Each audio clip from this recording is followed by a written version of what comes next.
Alright, so back again at Custom Coatings with the S13. Today we're going to be taking out the entire interior, or what's left of it. So seats, center console, dash cluster, and then we're going to take the actual whole dash off, and I'm going to send that off to get flocked, which is basically like an electrostatic powder put on, and it just gives it a really nice sort of suede look. Then I guess we'll start putting everything back together, and we're going to decide on what color we're going to paint the interior. Probably going to have to take all the glass out to do that, which probably needs, I think the seals need replacing anyway. Possibly later on we might be able to fit the rest of the body kit. We got the rear bumper, the spoiler, and the roof spoiler to do. So yeah, big day. Never taken out an entire interior before, so see how it goes.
So we finally got the entire interior stripped out.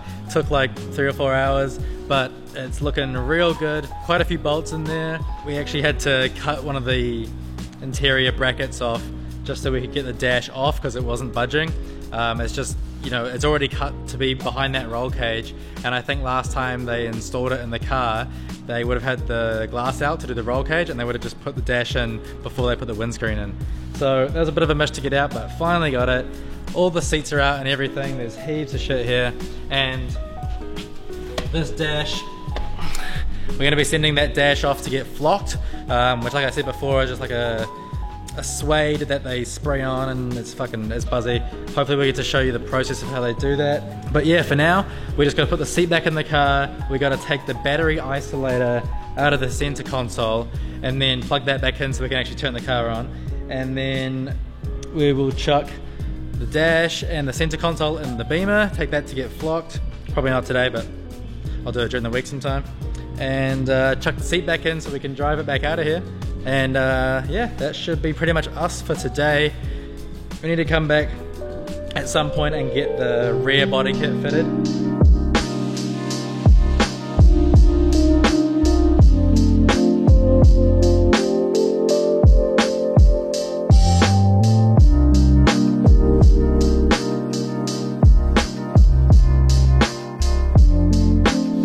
So we finally finished putting everything back in the car, got the steering wheel back on, got one seat back in, and got all the parts that we took out on this side of the car. This is just all the random dash set, all the bolts, harnesses, fire extinguisher, all that shit. We're gonna go take the dash to get flocked next. So I got that, got the center console here in the Beamer. I'm gonna try and see if I can fit that my old steering wheel to work on my racing sim at home. I'm going to sell the glove box. Got the dash barely fitting back there in the Beamer. Alright, so it's been about a week now since we were working on the Silvia. I just dropped off the dash this morning to get flocked, so that should be done a few weeks, 3 or 4 weeks or so. But we won't be putting that back in the car until we've repainted the whole interior anyway, which we'll need to take the glass out for and everything. So we'll probably go back to custom coatings and get the rest of the body kit fitted up next weekend.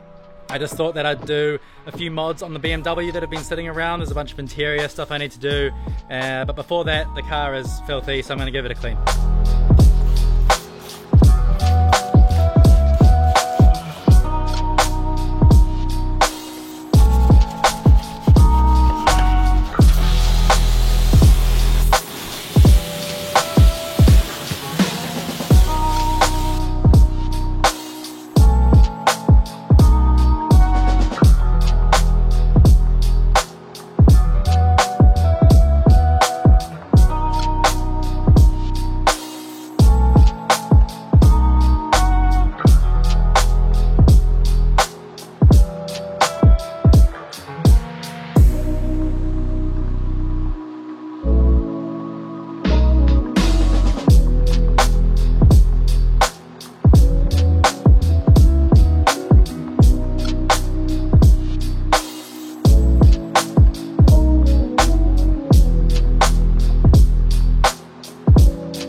I've got a few interior and exterior mods, just aesthetic stuff for the BMW that I've been meaning to do for a while. We're going to check on some stuff now. We got some new mirror caps that look way more aggressive. We got a BMW M2 style kidney grille.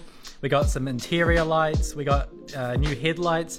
And we've got a suede cover for the steering wheel, which will make it look way cooler. I'm not sure how much I'm going to get through today, but we're going to spend a few hours on it and see how much we get done. So these are super easy to take off. I just ordered some trim picks from Ali for like $2, and there's like 4 clips on the inside of here, so you just take them out. Pretty simple. Just push in and then up a little bit. Always get super nervous doing this kind of stuff because I hate breaking clips, especially on Euro parts, which are way more expensive than old Japanese parts. But especially after doing all that stuff on my Silvia, I'm way more confident in just doing it. You just have to do it and learn how to do it, and then everything gets easier pretty quickly.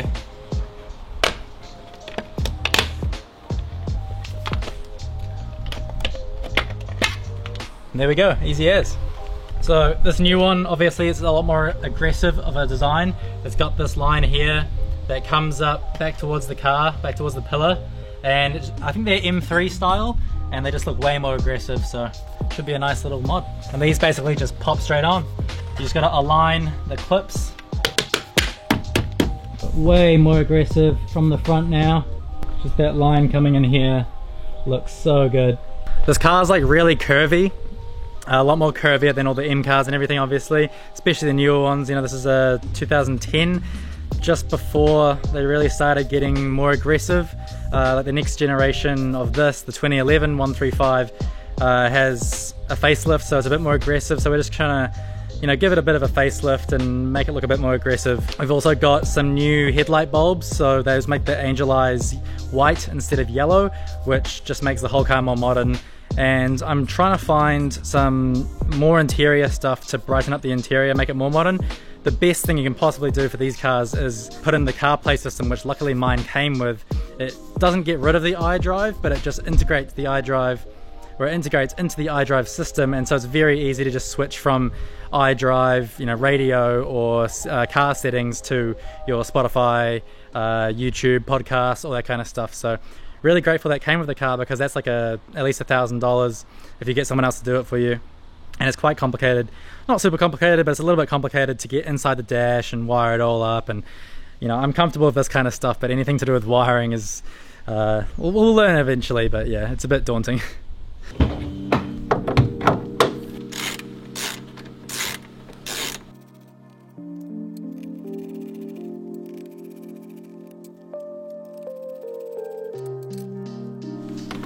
Sweet, so I've taken off those 4 bolts and then I took off the weather sealing as well.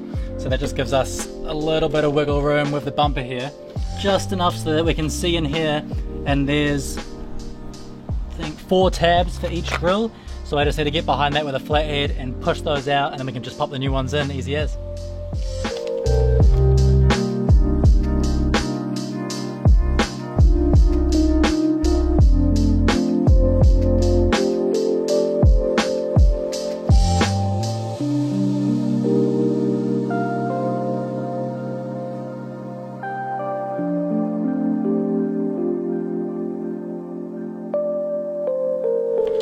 Awesome, so those pretty much popped right out. I just needed to take off, there was actually 6 clips in each one. It was pretty easy to get to the top 3 with a flathead, and then you can pretty much use the rotational force to push the bottom ones down, and the side one's pretty easy as well, so they just pretty much pop out. So this is a bit dirty here, a bit dusty, so I'm going to give that a clean and then pop the new ones in. So this one on the left is the old grill. It's got a lot of singular fins, and this one just has 6 double fins, so that's like the M2 style, I believe. So just a bit more aggressive. These should just pop right back in if we line the clips up properly.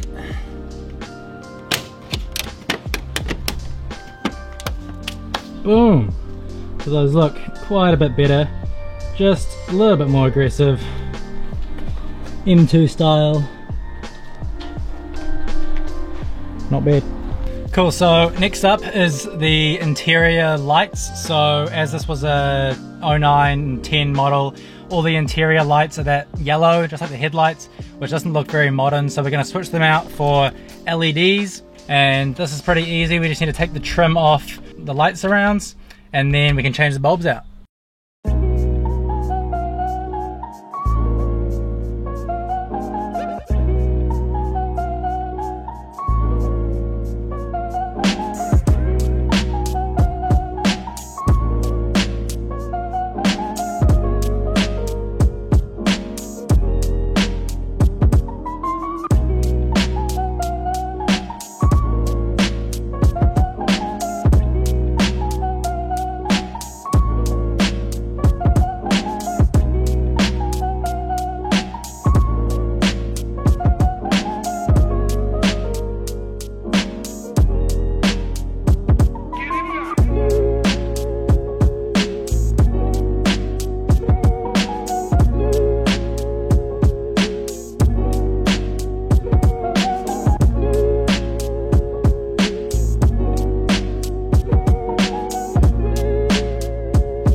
Alright, that wasn't too hard. Everything looks way better.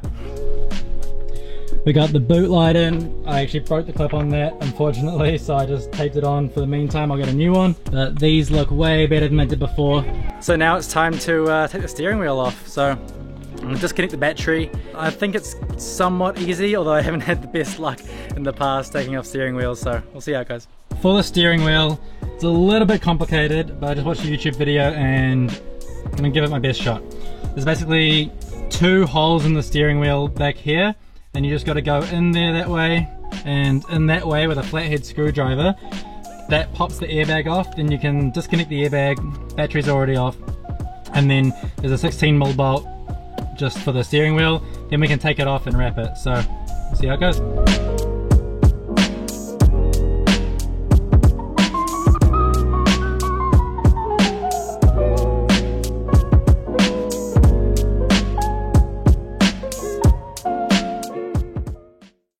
Hey, what's up guys? So after that last clip I took the steering wheel off, realised I didn't really have enough time to do it, so I just chucked it back on the car quickly and planned on doing it the next day, which was a few days ago now.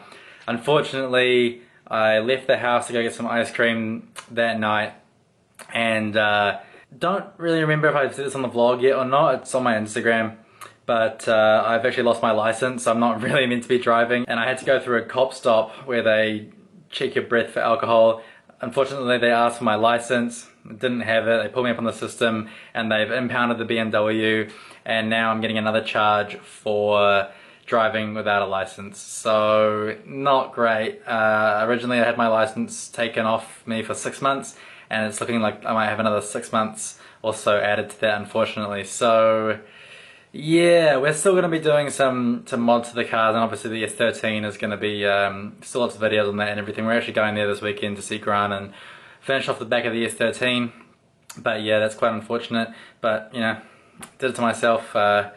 Yeah, but anyway, that's pretty much it for the video. Hope you guys enjoyed, and we will be back with another S13 episode very shortly.